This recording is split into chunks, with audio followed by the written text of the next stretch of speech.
Thank you, M3NSA, for honoring our invitation to be part of this. We started the For the Culture series last year, and we all know being an artist is hard in Ghana. And I think we started it to bridge the knowledge gap in the industry, see what we can learn from each other. And this is our third series. The first one we invited some producers. The second one we invited some DJs. And this series, we just want to talk on the topic of, if you have talent, what next?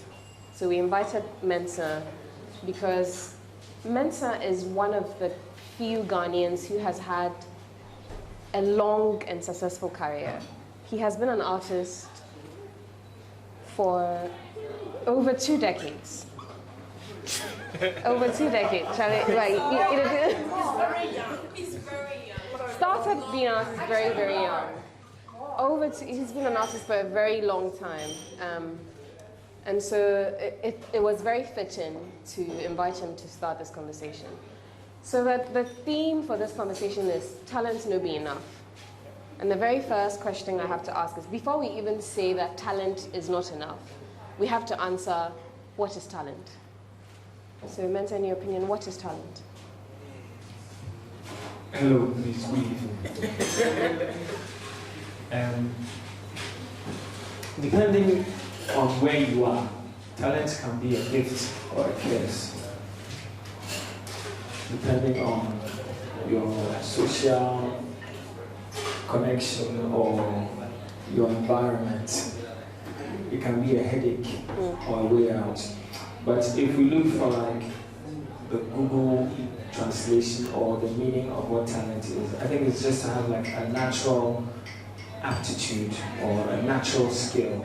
So anybody can have the skill to do something, but you have like a natural affinity or like a higher level of understanding for that skill that comes to you naturally, you know?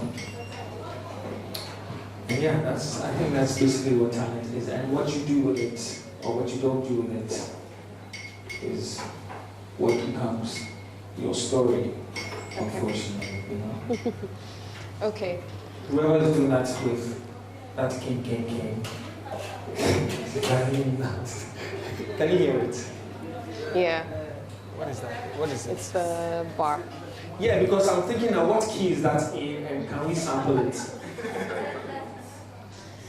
Okay, so this is a 2-in-1 question, which is the topic for today. Is talent enough? If talent is a natural skill that you have an affinity or a passion for, is talent enough? You see, I mean, to phrase it that way, I mean, I understand what you're saying. Like, is it enough for you to be successful at what you do? But it can also be a kind of a cynical way of looking at what talent is. Like, when, you know, is talent enough? And almost like you're questioning more than just the talent. Talent is enough, you know, to have the talent is enough.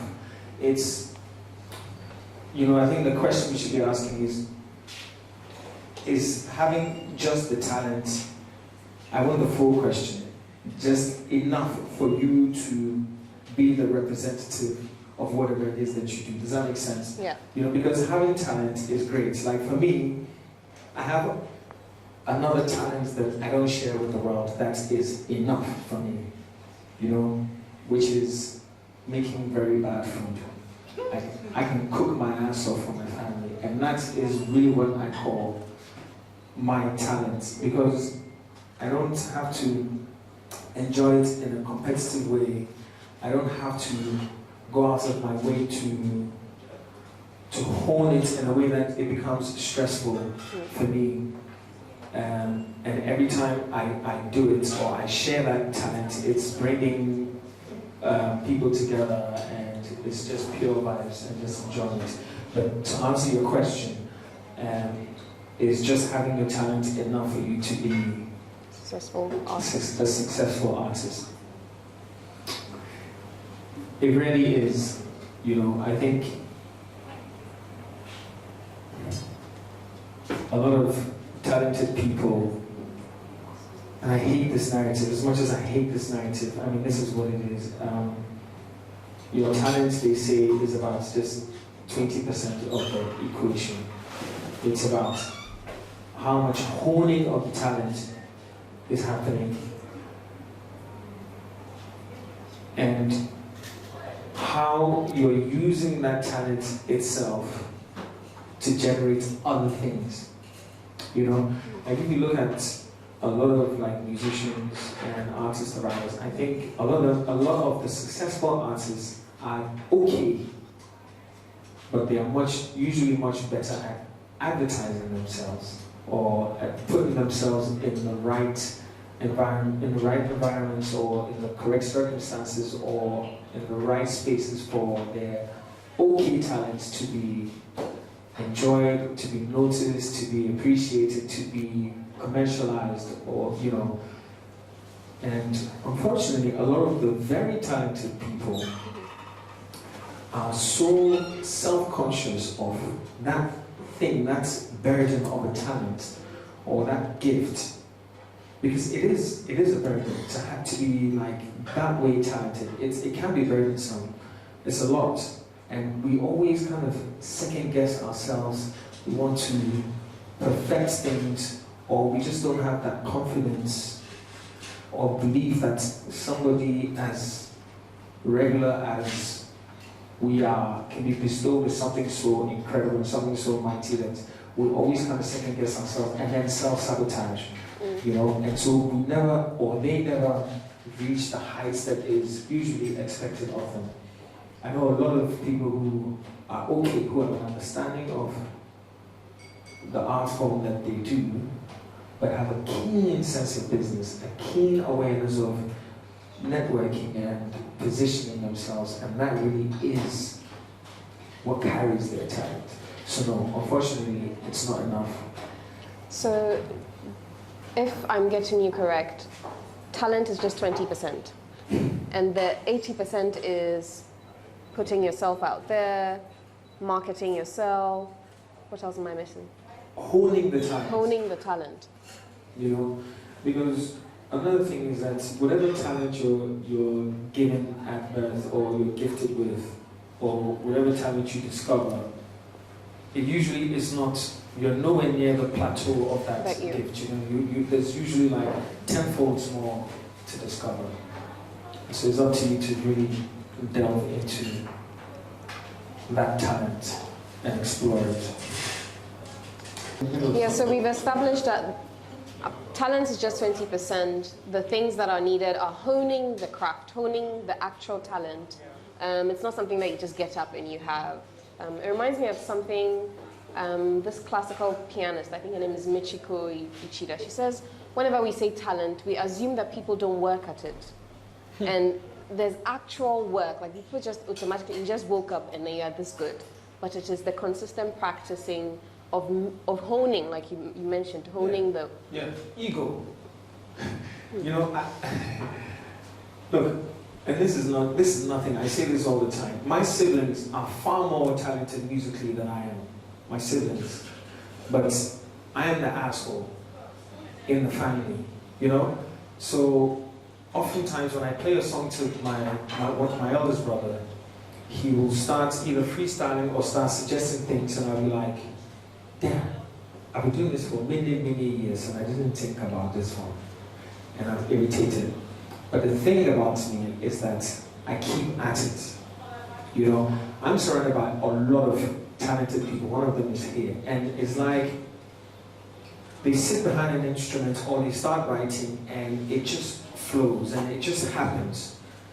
Sometimes I can be very connected to what I'm doing and it'll be done in 45 minutes.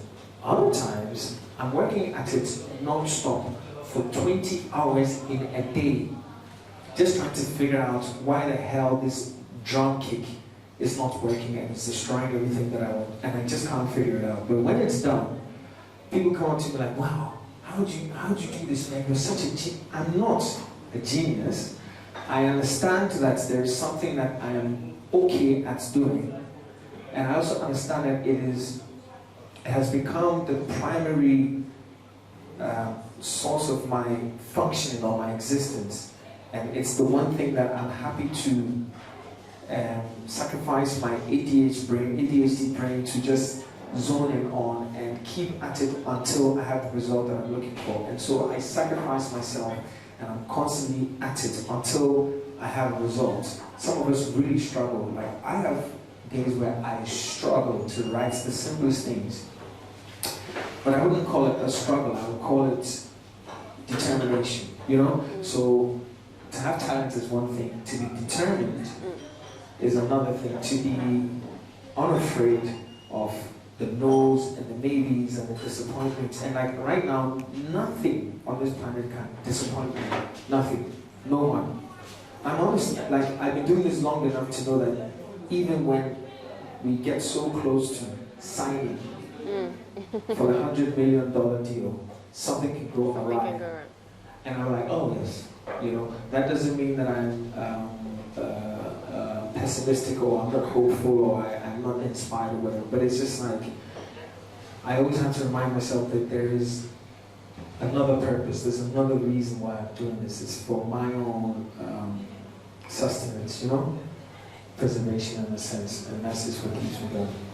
Okay, so let's get a little bit more about your individual journey. How have you been able to establish a successful career as an independent artist in spite of the limitation of resources? Yeah, man. First, you know, and this is not an attempt to be like unnecessarily modest or whatever. Like, I don't consider myself like a successful artist in the traditional sense. The success that I'm experiencing is being able to stick at this for a very, very long time. And I became a professional musician when I was 15, you know, and so being able to stick at one thing for so long is my biggest feat.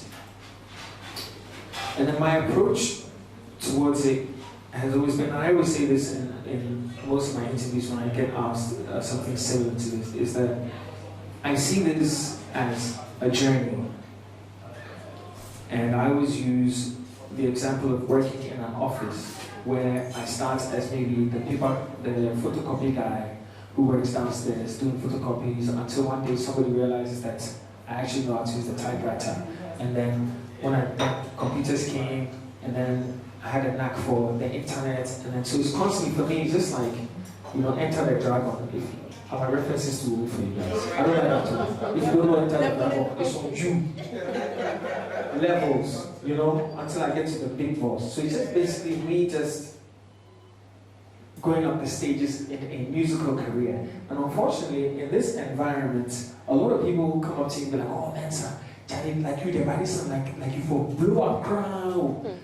And I'm like if I blow up already, I would have been burnt out.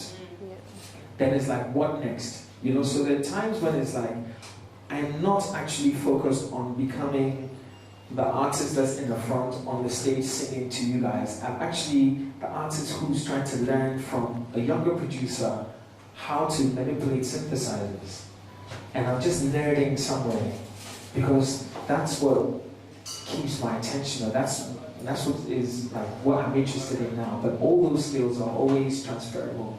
So there are days when I'm learning how to become the admin person for the work that I do, you know. And so I work with non-artistic people in that sense, like not in a creative environment, but to understand the business of things. And even though I'm struggling, I'm like, this is all towards what I'm doing. So for me, there's, you know, there are not that many Ghanaian artists who can remain at the top for more than 5 years. And then even after that have like a lukewarm career. It's just like it exhausts you and then you want nothing to do with you. And so for me, I'd much rather be a career musician who is touring but you don't know about, who is behind the last 10 albums that you probably have enjoyed but you don't know about, who's behind the film that is now like, you know, in the cinemas, or who's creating music for animation or doing advertisement, just because I've garnered the skills that allow me to remain relevant for a long period. So I think success within being an artist is to learn as much around the art form and involve yourself in things that wouldn't necessarily be your thing. So I hardly like actually listen to rap music now, you know, because I can rap my ass off, you know, but now, what can I use that skill to do in a way that will make me relevant? So I'm listening to like, you know, noise music or like, you know, some, you know, prog rock from 1980s or like just other things that start making sense to me. It's about just like constantly just learning your craft and unlearning and reshaping things to keep you relevant. That's where the success, I think, comes from, to be a career artist, you know?